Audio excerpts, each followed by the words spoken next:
We've done a lot in 5 years, so I think settling out might be a great thing for us right now. What used to be vacant space on Market Street has transformed into high-end apartments in about 5 years' time. Now city leaders are hoping to recreate that success across the entire city. Good evening, everyone. I'm JB Buno. Thanks for joining us here on the late edition in High Definition. City Manager Mark Reichman made it clear to City Council members that if a plan is not in place to address the housing in the city, that could mean trouble in the future. Now, in recent years, apartments on Market Street have done very well, giving city leaders the model of success they might be looking for.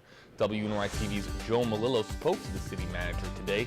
He joins us live in the studio with our top story tonight. Joe. JB, 70% of the housing in Corning was built before 1960. That's 12 years before the flood in 1972. Reichman says overall, housing needs to improve like it has on Market Street. There's a lot of personality that goes into this, and I've had people talk to me and say, hey, do you think it's a great idea?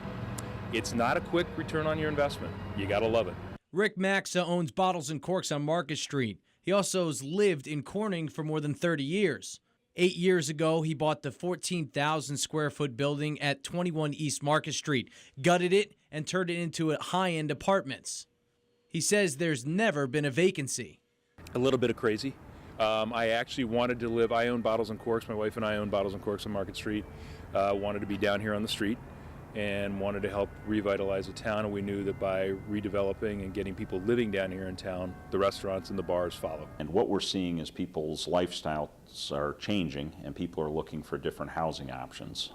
We don't have enough housing in the right condition or the right styles for what people are looking for. Corning City Manager Mark Reichman sees the shifting desires of homeowners, and he wants to capitalize on that. What I'm suggesting to the council is that they develop a citywide comprehensive housing plan. That plan would look at current housing conditions citywide, what the needs are, impediments to investments, and ways to attract developers.